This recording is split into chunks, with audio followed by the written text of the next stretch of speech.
Good morning students.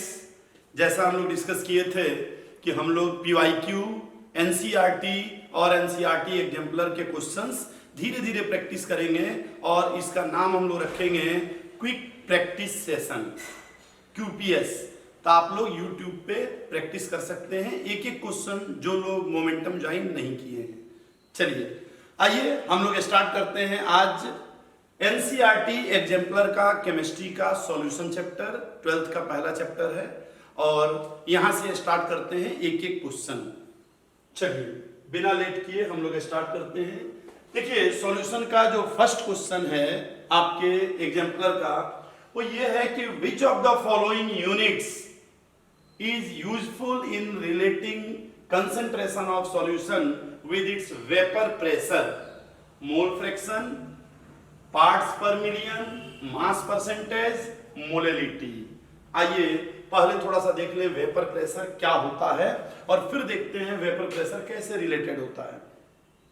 आपको पता है वेपर प्रेशर क्या होता है? अगर ये कोई कंटेनर है और इस कंटेनर में कोई ये लिक्विड है और ये क्लोज कंटेनर है, तो क्लोज कंटेनर है, इसमें क्या होगा? इसमें ड्राई एयर होगा और ड्राई एयर जो है वो अपने से इसके लिक्विड को लेके, क्योंकि वो सेचुरेट होना चाहता है, लिक्विड को लेके वेपराइज होगा और इसमें इवेपोरेशन होता रहेगा। लेकिन एक ऐसा कंडीशन आएगा जब वो सेचुरेट हो जाएगा और आफ्टर सेचुरेशन अगर एक भी मॉलिक्यूल गया ऊपर, एक भी इवेपोरेशन हुआ तो तुरंत कंडेंसेशन भी स्टार्ट हो जाएगा। जैसे इवेपोरेशन गया कंडेंसेशन स्टार्ट हो जाएगा और एक ऐसा समय आएगा कि रेट ऑफ इवेपोरेशन और रेट ऑफ कंडेंसेशन दोनों बराबर हो जाएगा। और in that condition when rate of evaporation and rate of condensation both are equal, in that condition the pressure exerted by the vapor on the wall of container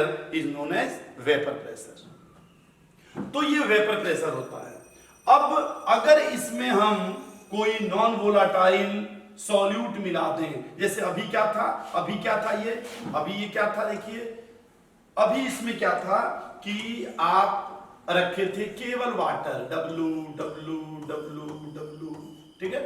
अब इसमें हमने क्या कर दिया, W के साथ मान लीजिए शुगर मिला दिया, तो अब WS है ना, ऐसे कर दिया। अब क्या होगा, ड्राई एयर आएगा तो जरूर, लेकिन आके केवल वाटर को ले जाएगा। वाटर ही तो वोलाटाइल है, ये थोड़ी है, ये वोलाटाइल नहीं है, वाटर को लेके जाएगा। तो होगा क्या, हमारा वेपर प्रेशर यहां भी वाटर पे डिपेंड कर रहा था, यहां भी वाटर पे डिपेंड कर रहा था, लेकिन यहां के वेपर प्रेशर को हम लोग बोलते हैं P0A। का वेपर प्रेशर 0 माने जब इसमें कुछ नहीं मिलाया गया हो, और यहां कहेंगे P1A मतलब एक चीज मिलाया गया है। और आप समझ रहे हैं इसमें वेपर ज्यादा बनेंगे, इसमें कम बनेंगे, तो ये हमेशा कम होगा। तो राउल्ट्स ने क्या बताया था? राउल्ट्स ने यही बताया था कि ये जो वेपर प्रेशर होगा ये मोल फ्रैक्शन के डायरेक्टली प्रोपोर्शनल होगा। जितना ज्यादा वाटर होगा, आप समझ भी रहे हैं, उतना ही ज्यादा वेपर प्रेशर होगा। बस तो यही क्वेश्चन है कि विच of the following unit helpful in relative concentration solution with vapour pressure. तो वेपर प्रेशर पे कौन डिपेंड करेगा? Mole fraction. तो इसका आंसर हो जाएगा मोल फ्रैक्शन, ठीक है। चलिए नेक्स्ट क्वेश्चन में चलते हैं। नेक्स्ट क्वेश्चन ये कह रहा है बच्चों कि on dissolving sugar in water at room temperature solution feels cool to touch. Okay, under which of the following cases dissolution of sugar will be most rapid. देखिए जरा ये क्या कह रहा है कि जब हम चीनी को पानी में मिलाते हैं थोड़ा ठंडा हो जाता है। क्यों हो जाता है? पहला तो वो इंडोथर्मिक होता है। क्या होता है? इंडोथर्मिक। मैं आप लोगों को अक्सर बताता भी रहता हूं, या आप जान भी लीजिए कि चूना पानी और चीनी पानी, जब भी एक्जो और इंडो का एक एग्जाम्पल का वो है आपके मन में, तो चूना पानी एक्जोथर्मिक, चीनी पानी इंडोथर्मिक। तो ये क्या है? चीनी पानी, शुगर और वाटर, ये क्या है? इंडोथर्मिक है। इंडोथर्मिक माने इसमें टेम्परेचर चाहिए, तो टेम्परेचर चाहिए यानी जितना ज्यादा टेम्परेचर देंगे उतना ही जल्दी जल्दी घुलेगा। तो भाई ठीक है, कोल्ड वाटर तो होने से रहा, क्यों? कोल्ड वाटर ये हॉट है, हॉट हो सकता है, और ये भी कोल्ड है, नहीं होगा। अब हो गया दो दो ऑप्शन। चलिए 50-50 कर दिए हमने। अब कह रहा है sugar crystal in hot water, powdered sugar in hot water. ये भी तो आप जानते हैं ना, सरफेस एरिया जितना बढ़ता है रेट ऑफ रिएक्शन ज्यादा होता है। जितना सरफेस एरिया बढ़ेगा तो पाउडर का सरफेस एरिया ज्यादा होगा ना, इसलिए ये भी आंसर नहीं होगा। आपका सही होगा ये भी आंसर नहीं होगा। आइए थर्ड क्वेश्चन देखें। ये समझ गए आप लोग? एक बार देख लीजिए, powdered sugar in hot water इसका आंसर होगा। नेक्स्ट क्वेश्चन है बच्चों, at equilibrium the rate of dissolution of solid solute in volatile liquid is. ये जरा देखिए, ये क्या कह रहा है? कह रहा है इक्विलिब्रियम पे है हमारा सॉलिड सॉल्यूशन। मान लीजिए शुगर है, आप ऐसे सोचिए, मान लीजिए शुगर है, ठीक है, कोई भी सॉलिड है, उस सॉलिड को कह रहा है कि आप लिक्विड में डिसॉल्व किए हैं। लिक्विड में डिसॉल्व किए हैं तो क्या होगा, ये आगे जाएगा, आगे जाके क्या बना लेगा, सॉल्यूशन बना लेगा। ये बना लेगा बच्चों सॉल्यूशन। अब ये क्या कह रहा है, लेकिन ये इक्विलिब्रियम पे आ गया है, इक्विलिब्रियम है, अब इसके बाद ये आगे नहीं जा सकता, ठीक है, इक्विलिब्रियम पे आ गया है। ये आगे जाएगा तो फिर पीछे भी आएगा। इक्विलिब्रियम यही तो होता है, rate of forward reaction, rate of backward reaction दोनों इक्वल हो जाए। तो अब कह रहा है उस कंडीशन में क्या होगा। तो देखिए आपको पता होगा तीन तरह के सॉल्यूशंस होते हैं। एक होता है अनसेचुरेटेड सॉल्यूशन, अनसेचुरेटेड, एक होता है बच्चों सेचुरेटेड सॉल्यूशन, और एक होता है super saturated solution, super saturated solution. तो अगर हम अनसेचुरेटेड सॉल्यूशन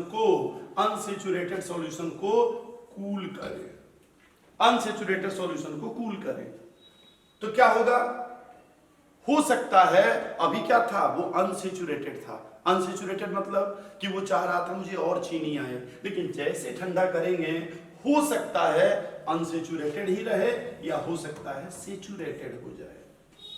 लेकिन अगर उसको हीट करते हैं, अगर हीट करेंगे तो अनसेचुरेटेड सॉल्यूशन था, कह रहा था मुझे और सॉल्यूट चाहिए, और चीनी चाहिए, हमने गर्म कर दिया, और कहेगा अब और चाहिए, यानी अब क्या हो जाएगा, मोर अनसेचुरेटेड, मोर अनसेचुरेटेड। उसी तरह अगर हम सेचुरेटेड की बात करें, अगर हम सेचुरेटेड की बात करें तो सेचुरेटेड सॉल्यूशन को अगर हम कूल करते हैं तो देखिए सेचुरेटेड सॉल्यूशन है, सेचुरेटेड सॉल्यूशन सेचुरेट हो चुका है, अब उसको चीनी नहीं चाहिए, अब सॉल्यूट नहीं चाहिए, उस कंडीशन में हम ठंडा कर रहे हैं, क्या बन जाएगा, super saturated, super saturated, super saturated. ये सुपर है ना, सुपर है। और अगर इसको हीट कर दें तो सेचुरेटेड क्या कहेगा, थोड़ा और चीनी दे दो मुझे, यानी क्या बन जाएगा, अनसेचुरेटेड बन जाएगा। और लास्ट में ये जो हमारा सुपर सेचुरेटेड सॉल्यूशन है ना बच्चों, सुपर सेचुरेटेड सॉल्यूशन, ये सुपर सेचुरेटेड सॉल्यूशन को अगर हम हीट करते हैं तो है क्या, सुपर सेचुरेटेड, मतलब कह रहा है और चीनी नहीं चाहिए, अब तुम टेम्परेचर भी दे चुके हो, हम एकदम अब सेचुरेट हो चुके हैं, अब क्रिस्टलाइन वाली स्थिति हमारी आ गई। अब उसके बाद भी गर्म करेंगे तो कहेगा चलो जो बचा कुचा है वो भी हम सेचुरेट कर दे रहे हैं, ये सेचुरेटेड सॉल्यूशन हो जाएगा। लेकिन अगर कूल किए तो एक तो खुद सुपर सेचुरेटेड था, अगर ठंडा किए तो दो बात हो जाती है, क्या, एक तो क्रिस्टलाइजेशन स्टार्ट हो जाएगा, प्रेसिपिटेशन, और दूसरा सेचुरेटेड सॉल्यूशन बन जाएगा, दो पार्ट में टूट जाएगा। अब हमारा क्वेश्चन क्या कह रहा है, कह रहा है लिक्विड में सॉलिड डाले तो क्या होगा, तो वो भी कब, जब इक्विलिब्रियम आ जाए।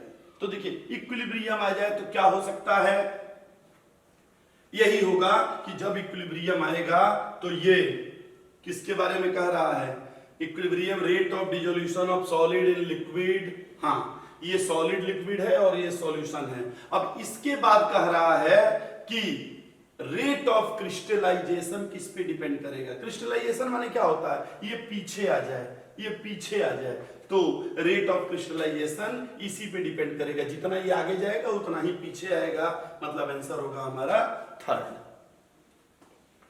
चलिए अब थर्ड फोर्थ क्वेश्चन देखते हैं।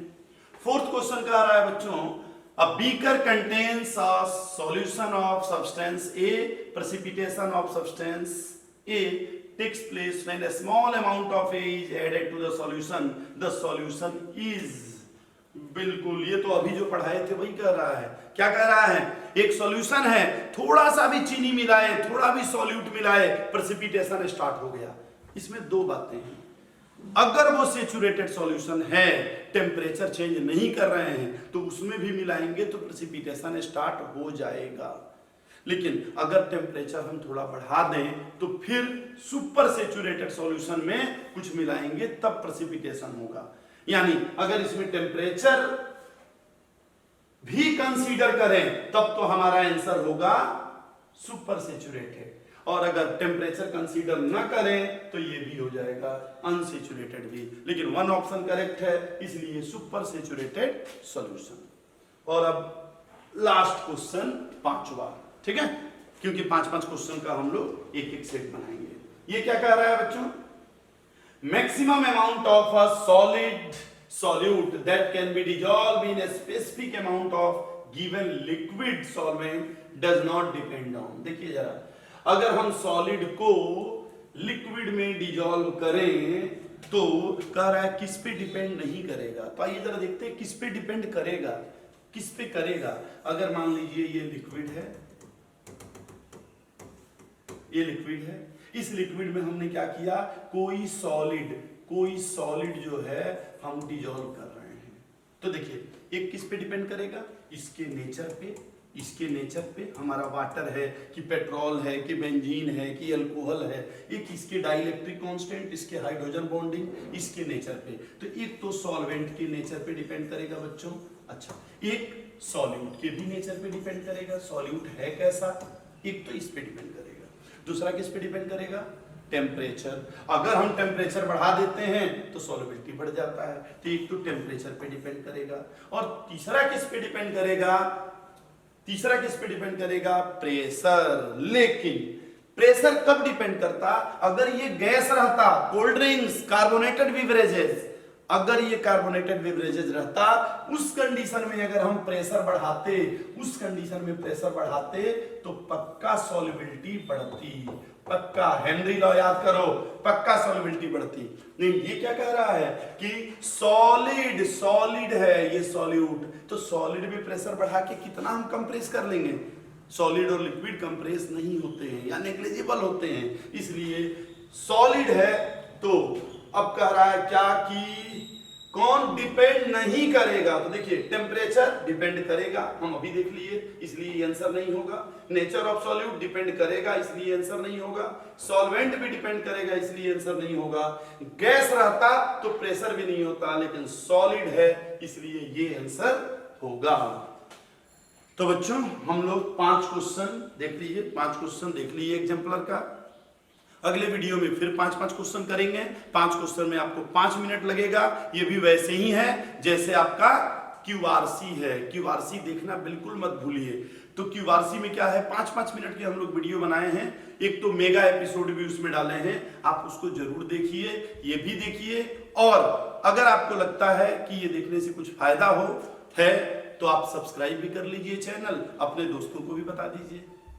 ठीक है बच्चों, थैंक यू।